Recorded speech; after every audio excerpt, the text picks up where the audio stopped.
இயேசு கிறிஸ்துவில் மிகவும் அதிகமாக நேசிக்கப்படுகிறவர்களே, இந்த மகிழ்ச்சியான குளிர்ச்சியான காலை வேளையிலே இயேசுவின் திருப்பெயரில் இந்த காலொனி ஊழியத்தின் வழியாக உங்களை சந்திக்கின்றோம்.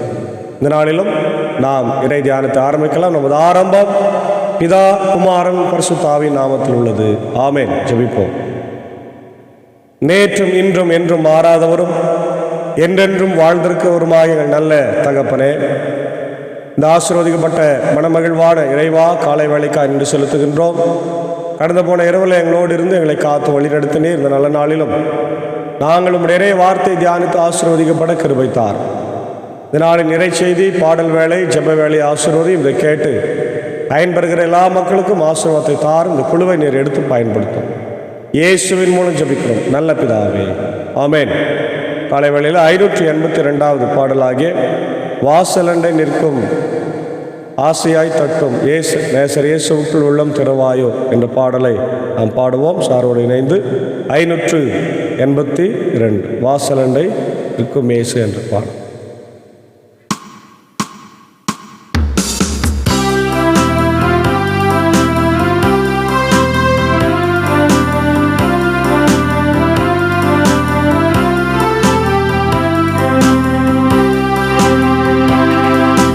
வாசலண்டை நின்று ஆசையாய் தட்டும் நேசர் இயேசுவுக்குள் உள்ளம் திறவாயோ.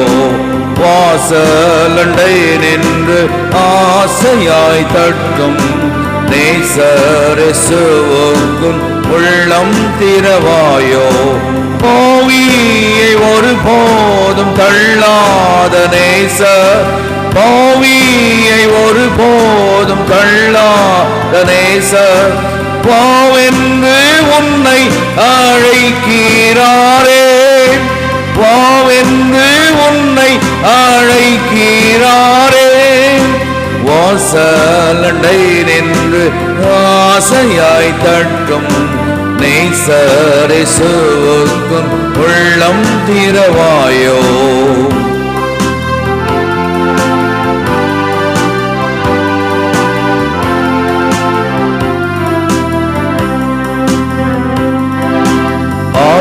ஆதரிப்பாரும் இல்லை என்றெண்ணி ஆதரை மீதினில் அலைந்திடுவாயோ. ஆதரிப்பாரும் இல்லை என்றெண்ணி ஆதரை மீதினில் அலைந்திடுவாயோ. காணாத ஆட்டை தேடி வந்த மேய்ப்பர், காணாத ஆட்டை தேடி வந்த மேய்ப்பர், கண்டுன்னை மந்தையில் சேர்த்திடுவார், கண்டுன்னை மந்தையில் சேர்த்திடுவார். வாசலண்டை நின்று ஆசையாய் தட்டும் நேசர் இயேசுவுக்குள் உள்ளம் திறவாயோ.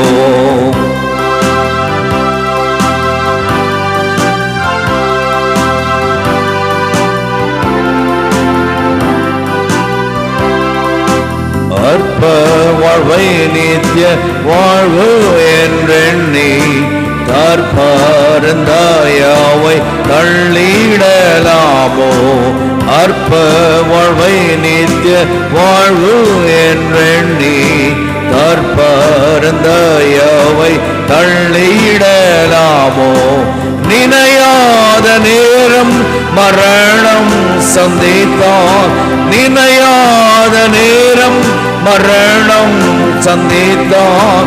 நித்தியத்தை எங்கு நீ கழிப்பாய், நித்தியத்தை எங்கு நீ கழிப்பாய். வாசலண்டை நின்று ஆசையாய் தட்டும் நேசர் இயேசுவுக்குள் உள்ளம் திறவாயோ.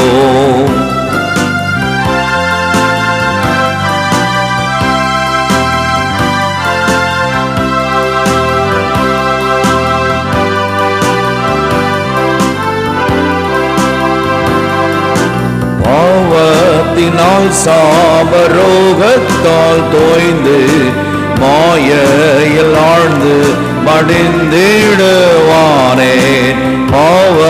பாவத்தினால் சாபரோகத்தால் தோய்ந்து மாயையில் ஆழ்ந்து மடிந்திடுவானே. பாவத்தை போக்கிடும் தூய உதிரத்தின் பாவத்தை போக்கிடும் தூய உதிரத்தின் ஜீவ ஊற்றில் மூழ்கி மீட்புராயோ. ஜீவ ஊற்றில் மூழ்கி மீட்புராயோ. வாசலண்டை நின்று ஆசையாய் தட்டும் நேசர் இயேசுவுக்குன் உள்ளம் திறவாயோ.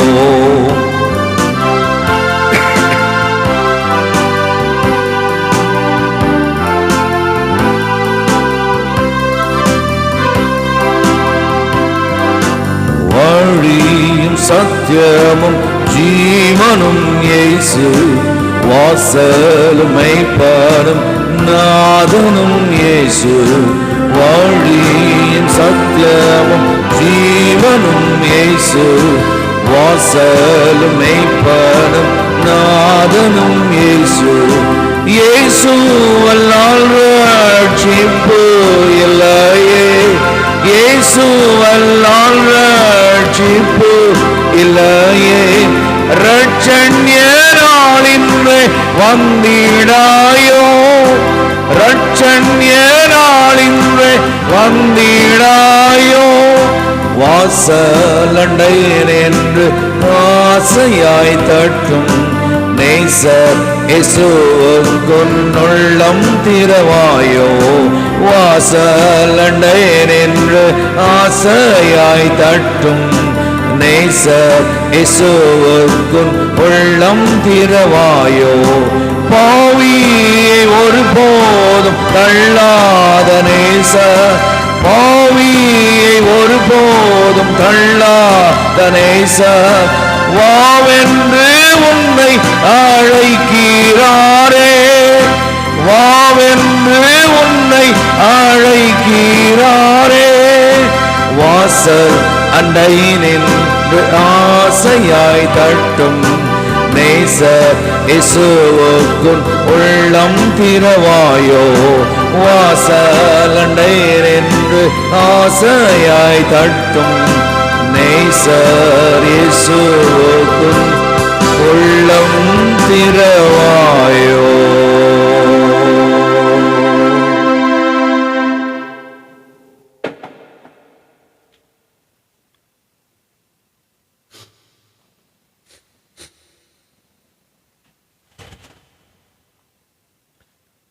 கிறிஸ்துவில் அன்பார்ந்தவர்களே, மீண்டுமாக உங்கள் யாவரையும் இயேசுவின் திருப்பெயரில் இந்த மகிழ்ச்சியும் ஆசீர்வாதமும் நிறைந்த காலை நேரத்தில் அன்போடு இந்த ஊழியத்தின் சார்பாய் நாம் வாழ்த்துகிறோம்.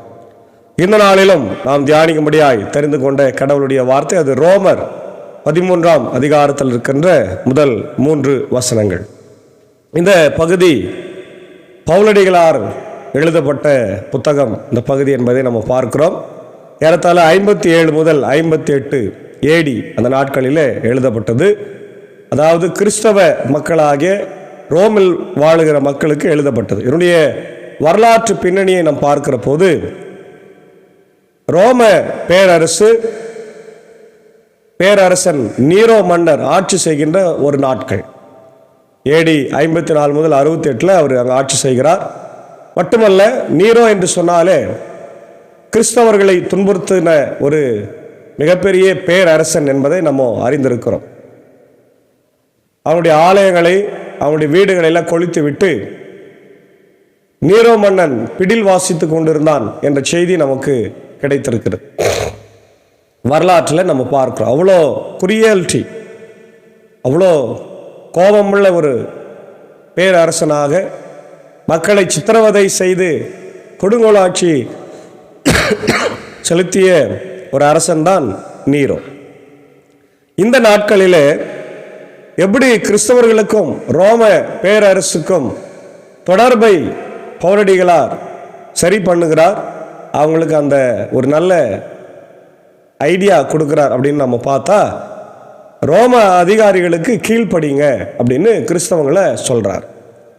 அதான் நம்ம இங்கே பார்க்கிறோம். ஏன்னா இந்த ரோம் நகரத்தில் கிறிஸ்தவர்கள் ரோம பேரரசின் அதிகாரிகளால் நிறைய துன்பங்களை சந்திக்கின்றாங்க. குறிப்பாக ரோமன் கவர்மெண்ட் மூலமாக நிறைய துன்பங்களை சந்திக்கிறாங்க.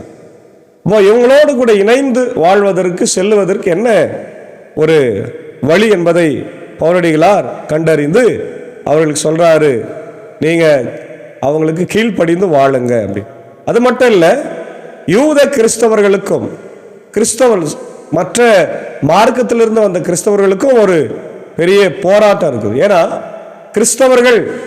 யூத கிறிஸ்தவர்கள் என்று சொல்லுகிற போது அவங்க கடவுளை தான் மையமாக வைத்தார்கள். யாவே, ஆமென், யாவே தான் எங்களுக்கு எல்லாம். யாவேக்கு முன்னாடி யாரும் கிடையாது. யாவே இல்லாமல் நாங்கள் ஒன்றும் செய்ய முடியாது. அதே போல் அவங்க கிறிஸ்தவர்களாக மாறின பிறகு இயேசுவை முன்பாக வைத்தார்கள். இயேசு இல்லைன்னா ஒன்றும் இல்லை. Christ centred life, Christ centred இல்லையா மெசேஜ் என்று சொல்லி நம்ம பார்க்கிறோம். அப்போ இந்த 13ஆம் அதிகாரத்தை பவுலடிகளார் என்ன பண்றாரு, கிறிஸ்தவ மக்களுக்கு எழுதுறாரு. அதே நேரத்தில் ரோம அரசாங்கத்துக்கும் நீங்க கீழ்ப்படியணும். அது அவங்க சாதாரண அரசாங்கம்னு நினைக்காதீங்க, அது கடவுளால் ஏற்படுத்தப்பட்டது என்பதை நினைங்க. அதனால நம்முடைய அந்த நாள் வாழ்க்கையில சமாதானத்தை நாம் கடைபிடிக்க முடியும் என்பதை நம்ம பார்க்கிறோம். இங்க முக்கியமான பாயிண்ட் என்னன்னா, சப்மிஷன் டு அத்தாரிட்டி. அதிகாரிகளுக்கு நம்மை ஒப்பு கொடுத்தல். இல்லை, அதே போல அந்த அத்தாரிட்டியினுடைய நோக்கம் என்ன, அதிகாரத்தினுடைய நோக்கம் என்ன, நம்முடைய வாழ்க்கையில் நம்ம என்ன செய்கிறோம், ஒவ்வொரு மனிதனுடைய ரெஸ்பான்சிபிலிட்டி என்ன அப்படின்றத பவுலடிகளார் இந்த பகுதியில் நமக்கு கற்றுக் கொடுக்கின்றார். மட்டுமல்ல, இந்த பகுதியில் நம்ம பார்க்கும்போது ஏறத்தாழ 14 வசனங்கள் இருக்கிறத நம்ம பார்க்கின்றோம். நம்ம 3-4 வசனங்கள் மட்டும்தான் நம்ம பார்க்க போகிறோம். அதாவது the basis for submitting to authority, the basis for submitting to authority, அதிகாரிகளுக்கு நாம் கீழ்ப்படிந்து இருக்க வேண்டும். அதான் சொல்றாரு, ஆளும் அதிகாரம் உள்ளவர்களுக்கு எல்லாரும் பணிந்திருங்கள், ஏனெனில் கடவுளிடமிருந்து வராத அதிகாரம் எதுவும் இல்லை. இப்பொழுதுள்ள ஆட்சி பொறுப்புகளை கடவுளே ஏற்படுத்தினார். அல்லேலூயா, ஆமென்.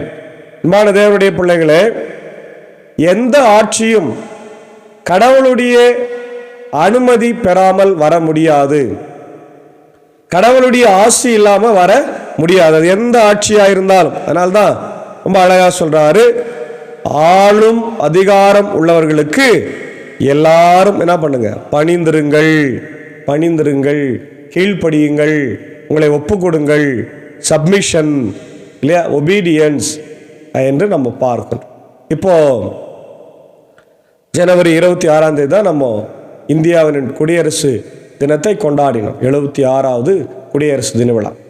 அதில் என்ன, எதுக்காக கொண்டாடுகிறோம்? இந்திய தேசத்தின் சுதந்திரத்தை பெற்ற பிறகு எப்படின்னா வாழலான்றது இல்லை. இந்திய மக்கள் ஒரு கட்டுக்கோப்பாக தேசத்துக்கு பேர் இந்தியான்னு வச்சாங்க. ஒவ்வொரு மாநிலத்துக்கும் ஒரு பேர் வச்சு, ஒவ்வொரு மாநிலத்துக்கு முதலமைச்சரை வச்சு அவங்க தனியாக எலெக்ட் பண்ணி அவங்கள கொண்டு வந்தாங்க. அவங்க ரூல் பண்ணுறதுக்காக டாக்டர் B.R. அம்பேத்கர் அவர்கள் தலைமையில் ஒரு குழுவை அமைத்து கான்ஸ்டிடியூஷன் ஆஃப் இந்தியா என்பதை, இந்தியாவினுடைய டெமோக்ரஸி மக்களாட்சி தத்துவத்தை கொண்டு வந்து அதை அமுல்படுத்தினார்கள். மக்கள் அதை இன்றளவும் அதை ஃபாலோ பண்ணுறாங்க, கீழ்ப்படுகிறாங்க. அப்போ ஒரு அதிகாரம் இல்லை என்றால், ஒரு ஆட்சி முறை இல்லை என்றால் இந்தியா என்ன ஆயிரும், எப்பொழுதோ வீழ்ந்து போயிருக்கும், வளர்ச்சி இல்லாமல் இருக்கும். அப்போ நமக்கு என்ன தேவைன்னா, ஒரு அதிகாரம் தேவை, வளர்ச்சி தேவை. அதான் முக்கியம். அதிகாரம் இல்லாமல் எதுவுமே செய்ய முடியாது. அதான் சொல்றாரு, கடவுளிடமிருந்து வராத அதிகாரம் எதுவுமே இல்லை. இப்பொழுது உள்ள ஆட்சி பொறுப்புகளை கடவுளே ஏற்படுத்தினார். இப்ப கூட இருக்கின்ற அரசாங்கம், மத்தியில அரசாங்கம், மாநில அரசாங்கம், அதுக்கு முன்னாடி அரசாங்கம், எல்லாமே எல்லா ஆட்சி பொறுப்பையும் தந்தவர் கடவுளே. அப்படி நம்ம நம்ப வேண்டும். அவ கடவுளே தரும்போது நம்ம என்ன செய்யணும், கீழ்ப்படிந்திருக்க வேண்டும். அதான் 2ஆம் வசனத்தில் நம்ம பார்க்குறோம் இல்லையா? Submitting to authority as biblical principle. பழைய ஏற்பாட்டில் கடவுள் அதிகாரத்தின் மூலமாக கொடுத்த நியாயாதிபதிகளுக்கு கீழ்ப்படிந்தார்கள். நியாயாதிபதிகள் அரசர்களாகவும் நியாயாதிபதிகளாகவும் ஆசாரியர்களாகவும் செயல்பட்டார்கள் என்பதை பார்க்கிறோம். அதுக்கப்புறம் ராஜாக்கள் அவங்கள வழிநடத்தினாங்க. ராஜாக்களுடைய கட்டளைகளுக்கெல்லாம் மக்கள் கீழ்ப்படிந்தாங்க என்று நம்ம பார்க்கிறோம். அதுபோல இன்றைய நாட்களிலும் சரி நம்முடைய அதிகாரிகளுக்கு நாம் கீழ்ப்படிந்திருக்க வேண்டும் என்பது கடவுளுடைய மிகப்பெரிய திட்டமாக இருக்கிறது. 2ஆம் வசனத்தில் பார்க்கிறோம், ஆகையால் அதிகாரத்தை எதிர்த்து நிற்போர் கடவுளின் ஏற்பாட்டையே எதிர்த்து நிற்கின்றார்கள். அவ்வாறு எதிர்ப்பவர்கள் தங்கள் மீது தண்டனை தீர்ப்பை தாங்களே வருவித்துக் கொள்கிறார்கள். யாரெல்லாம் கடவுள் ஏற்படுத்தின இந்த அதிகாரத்திற்கு எதிர்த்து நிற்கிறார்களோ அவங்க யாருக்கு எதிர்த்து நிற்கிறாங்க? அதிகாரிகளுக்கு மட்டுமல்ல, கடவுளுக்கு விரோதமாக எதிர்த்து நிற்கிறார்கள். அப்போ நம்ம என்ன செய்வது? இந்த அதிகாரத்தில் இருக்கிறவர்கள் தவறு செய்தால் அப்படியே ஏற்றுக்கொள்வதா? ஆம், அப்படிதான் சொல்றார் ஆண்டவர். நீங்க அதை ஏற்றுக்கொண்டுதான் ஆக வேண்டும். அவங்க அதிகாரத்தில் இருக்கிறவன் அநியாயம் தான் செய்வான், அக்கிரமம் தான் செய்வான், நீ அதை பற்றி ஒரி பண்ணாத, பிரேயர் பண்ணு. அதான் ஆண்டவர் நமக்கு கற்றுக் கொடுக்கிறார். ஆகவே அதிகாரத்தை நம்ம எதிர்த்து நிற்கக்கூடாது, ஏனென்றால் கடவுள் தான் அதை ஏற்படுத்தினார். 4வது பார்க்கிறோம், நற்செயல் செய்வோர் ஆள்வோருக்கு அஞ்ச வேண்டியதில்லை, தீ செயல் செய்வோரே ஆளுவருக்கு அஞ்ச வேண்டும். பார்த்தீங்களா? யார் பயப்படணும்? போலீஸ் வரான்னு வச்சு யார் பயப்படணும்? திருடன் தான் பயப்படுவான், கொலைகாரம் பயப்படுவான், நல்லாக்கிறவன் பயப்படுவானா? இல்லை. அதுபோல நீ நன்மை செய்ப்பா, அதிகாரிகளுக்கெல்லாம் பயப்படு, நன்மை செய், தீமையை செய்யாது, அதிகாரிகளுக்கு அஞ்சாமல் நீங்கள் வாழுங்கள் என்று சொல்றார். விரும்பினால் நன்மை செய்யுங்கள், அப்பொழுது அவர்களிடமிருந்து உங்களுக்கு என்ன கிடைக்கும்? பாராட்டு கிடைக்கும். நன்மை செய், தீமை செய்யாது. தீமை செய்தால் நமக்கு தண்டனை தான் வரும். ஏனெனில் அவர்கள் உங்களுக்கு நன்மை செய்வதற்கென்ற கடவுளால் ஏற்படுத்தப்பட்ட தொண்டர்கள். ஆனால் தீமை செய்தால் நீங்கள் அஞ்ச வேண்டியதாய் இருக்கும். அவர்கள் கையில் தண்டிக்கும் அதிகாரம் இருக்கிறது, அது வீணாக அவர்களிடம் கொடுக்கப்படவில்லை. தீமை செய்வோர் மீது கடவுளின் தண்டனையை நிறைவேற்ற அவரே ஏற்படுத்திய தொண்டர்கள் ஆவார்கள். ஆகவே கடவுளின் சினத்தின் பொருட்டு மட்டுமல்ல, மனசான்றின் பொருட்டும் நீங்கள் பணிந்திருத்தல் வேண்டும். ரொம்ப அழகா சொல்றார் பார். அவங்களை ஏற்படுத்தினதுக்கு காரணம் என்னன்னா, நன்மை செய்யணும், தீமை செய்யணும்ல தண்டிச்சு ஜெயிலில் வைக்கணும், நாட்டை பக்குவமாக கொண்டு போகணும். ஒருவேளை அவங்க அதிகாரத்தை கையில் எடுத்துட்டு தீமைக்கு நன்மையை செய்கிறவர்களுக்கும் கூட தீமை செய்தார்கள் என்றால் நீங்கள் ஒன்றும் வரி பண்ணாதீங்க. கடவுள் அவங்கள ஏற்படுத்தியிருக்கிறார் என்ற சிந்தனையோடு அவங்களுக்காக ஜபித்து விட்டு செல்லுங்கள். இப்போ இன்னைக்கு இதை நம்ம ஆய்வு செய்து பார்க்க வேண்டியவர்களாக இருக்கணும். ஏன்னா the importance of promoting authority, good and punishing evil, இல்லையா? authority mean to be servant of God for our goodness. நம்முடைய நல்லத்துக்காக தான் அந்த அத்தாரிட்டியை கடவுள் அந்த மக்களுக்கு கொடுத்திருக்கிறார். ஆனால் அவங்க என்ன பண்றாங்க? அதிகாரத்தை கையில் எடுத்து துஷ்பிரயோகம் செய்கிறார்கள். அப்படிப்பட்டவங்களை ஆண்டவர் என்ன பண்ணுவார்? அவர் பார்த்துக்குவார். ஏன்னா ராஜாக்களை ஏற்படுத்துகிறவர் அவரு, ராஜாக்களை தள்ளுகிறவரும் அவரு. ஆமென். அதனால நம்ம பயப்பட வேண்டிய அவசியம் இல்லை. நம்ம அவங்களுக்கெல்லாம் கீழ்ப்படினோம், பயந்து நடக்கணும், அவ்வளவுதான்.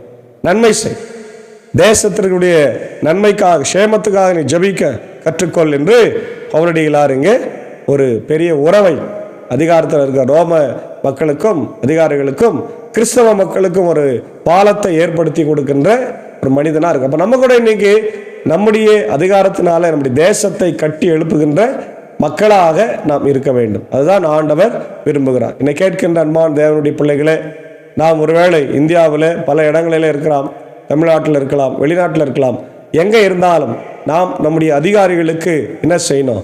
கீழ்ப்படிந்திருக்க வேண்டும். சிலர் கீழ்ப்படிய மாட்டாங்க, எதிர்த்து பேசுவாங்க, ஏன்னா பெரிய ஆளா, அவ்வளோ பெரிய ஆளா, அப்படி இப்படின்னு எல்லாம் கேட்பாங்க. அது வேலை செய்கிற இடத்துல இருந்தாலும் சரி, மற்ற இடத்துல இருந்தாலும் சரி, அப்படி நம்ம கேட்க வேண்டிய அவசியம் இல்லை. அவங்களே நம்மளை மெச்சிக்கொள்ளுகிற அளவுக்கு நம்ம என்ன செய்யணுமா? நன்மை செய்யணும். இல்லையா? அதுதான் ஆண்டவர் நம்மக்கிட்ட கொடுக்கின்ற பெரிய ஒரு பொறுப்பாய் இருக்கிறது. அவங்களை ஏற்றுக்கொள்ள வேண்டும், அவங்களுக்கு நன்மை செய்யணும், நீ உலகத்துக்கு நன்மை செய்ய என்று ஆண்டவர் சொல்லுகிறார். எனவே அப்படிப்பட்ட ஒரு இறை வாழ்வை, அர்ப்பணிப்புள்ள ஒரு வாழ்வை, கீழ்ப்படிதல் உள்ள ஒரு வாழ்வை, தேசத்தை கட்டி எழுப்புகின்ற கிறிஸ்தவ மக்களாய் நாம் வாழ தூய ஆவியானவர் வழிநடத்தி காப்பாராக. ஆமேன். ஜெபிப்போம். மகா இரக்கமும் கிருபை நிறைந்த நல்ல ஆண்டவரே, இந்த காலை நேரத்திற்காக நன்றி செலுத்துகிற ராஜா. கேட்ட வார்த்தைகளுக்காக ஸ்தோத்திரம். நீர் ஏற்படுத்தின எங்கள் அதிகாரிகளுக்கு ஆண்டவர் நாங்கள் கீழ்ப்படிந்து நடக்க கிருபை தர. ஒருவேளை அவர்கள் அதிகாரங்களை கையிலே வைத்துக்கொண்டு துஷ்பிரயோகம் பண்ணலாம், அடிக்கலாம், நொறுக்கலாம், ஏழை எளிய மக்களுக்கு துன்பத்தை கொடுக்கலாம். ஆண்டவர் இன்றைக்கு ஒடுக்கப்பட்ட தலித் மக்களுக்கும், ஓரங்கட்டப்பட்ட மக்களுக்கும், பழங்குடி மக்களுக்கும் இந்த அரசாங்கம் நன்மைகளை செய்யாமல் இருக்கலாம். ஆனால் நாங்கள் கீழ்ப்படிந்திருக்க வேண்டும். ஏனென்றால் நீர் எங்களுக்கு அந்த வார்த்தைகளை கற்றுக் கொடுத்திருக்கிறேன் என்பதை உணர்ந்து நாங்கள் இந்த உலகத்தில் சாட்சியாக ஜீவிக்க ஆண்டவர் நீர் கிருபை தர வேண்டும் என்று கெஞ்சி மன்றாடுகிறோம்.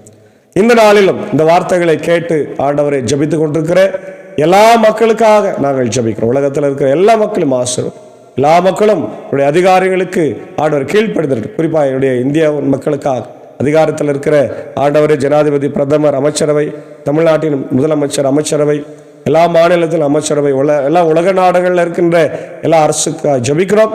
எல்லாரும் நல்ல முறையில் ஆட்சி செய்யட்டும். அதிகாரங்களை துஷ்பிரயோகம் செய்யாமல், அவங்களுக்கு என்று அதை பயன்படுத்தாமல், சுயநலமாய் பயன்படுத்தாமல், ஏழை எளிய மக்களுடைய நல்வாழ்வுக்காக கடவுள் அவங்களை ஏற்படுத்தியிருக்கிறார். அவங்க தொண்டர்கள், அவங்க சர்வன்ட் இல்லையா என்று சொல்லி ஆண்டவரே நீ சொல்லியிருக்கிறீர் என்ற வார்த்தையின்படி நாங்கள் அதை கேட்டு வாழ கர்த்தர் நீர் கிருபை தர வேண்டும் என்று ஜபிக்கிறோம்.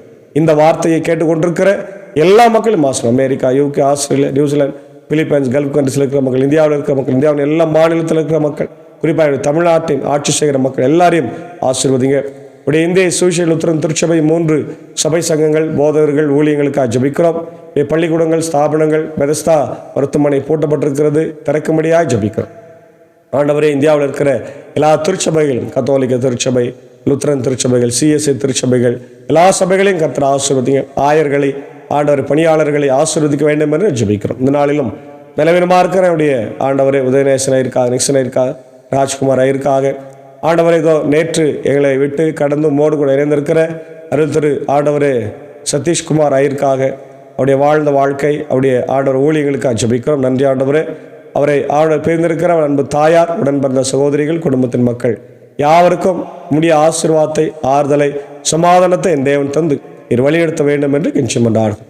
இந்த நாளிலும் தன்னுடைய ஆண்டவரே பிறந்த நாளுக்கு நன்றி செலுத்துகின்ற கண்கடியால் உத்தரன் திருச்சபையுடைய அருமையான கோயில் பிள்ளை திரு ஜோயல் அண்ணனுக்காக ஜபிக்கிறோம். அன்பு சகோதரனை ஆசீர்வதிங்க. உம்முடைய ஆண்டவர் ஆலயத்திலே பனிமூட்டுகளை ஆண்டவரே பணியாற்றுகிற, அதை சரி செய்கின்ற ஒரு ஆண்டவரே கோயில் பிள்ளையாக இருக்கிறார். நன்றி செலுத்துகிறோம். அப்படி பீடத்தில் வந்து பணியாற்றுகிற ஒரு வாய்ப்பை தந்திருக்கிறேன். அவருக்கு நல்ல சுகம், பலன், ஜீவனை தாரும். அப்படி அன்பு தனுவையார் பைபிள் அம்மா பர்வீன் ஜோயல் அவர்களுக்காக, அன்பான 2 பிள்ளைகளுக்காக ஜபிக்கிறோம். கர்த்தர் ஆசீர்வதியும். அவருடைய ஊழியங்கள் இந்த திருச்சபையிலே சிறக்கட்டும். அநேக ஆயிரங்களுக்கு ஆசீர்வாதமாக இருந்து ஆண்டவரை கொடுக்கப்பட்டிருக்கிற அந்த அதிகாரத்தை ஊழியத்திற்காக பயன்படுத்த, வசனத்தை சொல்ல பயன்படுத்த நீர் கிருபை தர வேண்டும் என்று ஜபிக்கிறோம். இந்த நாளில் இவரோட ஊழியத்தில் இருக்கிறவருடைய அன்பர் சாருக்காக, ஏஞ்சக்காவுக்காக, அன்பான பிள்ளைகள், மாத்தாள் மறையலுக்காக, சாக்கு சாருக்காக, டீச்சருக்காக, அடியனுக்காக, குடும்பத்திற்காக ஜபிக்கிறோம். கர்த்தர் ஆசீர்வதி வழி நடத்தும். இந்த நாளின் ஆண்டவர் பணிகள், பயணங்கள் எங்களுக்கு ஆசீர்வதியும். இரத்த கோட்டைகளாக எங்களை மறைத்துக் கொள்ளும். அதே போல அன்புக்குரிய ஆயர் ஜான் பெர்னாஷ் ஆயருக்காக ஜபிக்கிறோம். அவருடைய அன்பு மாமியாருக்காக ஜபிக்கிறோம். ஆண்டவரே, நேற்று தினத்தில் நீர் அழைத்து கொண்டிருக்கிறீர். மறைந்த பால் சுந்தரம் ஐயர் அவர்கள் நினைத்து பார்க்கிறோம். அவருடைய ஊழியர்களுக்காக ஸ்தோத்திரம். பெர்னாஷ் அவருடைய ஐயரம் ஆண்டவரே அன்பு சகோதரிக்காக, அவருடைய அன்பான சகோதரன், குடும்பத்தின் மக்களுக்காக ஜபிக்கிறோம். உலகம் தர முடியாத ஆறுதலை, தேறுதலை, மெய் சமாதானத்தை இந்த தேவன் பாதத்திலிருந்து தந்து வழிநடத்தும். இந்த நாளின் எல்லா பணிகளையும் கர்த்தர் எங்களுக்கு ஆசீர்வதியும். இயேசுவின் மூலம் ஜபிக்கிறோம் நல்ல பிதாவே, ஆமென். நமது ஆண்டவராக இயேசு கிறிஸ்துவின் கிருபை, பிதாவாக தேவனுடைய அன்பு, பரிசுத்த ஆவியானவர் நம்முடைய கூட இருப்பதாக. ஆமென்.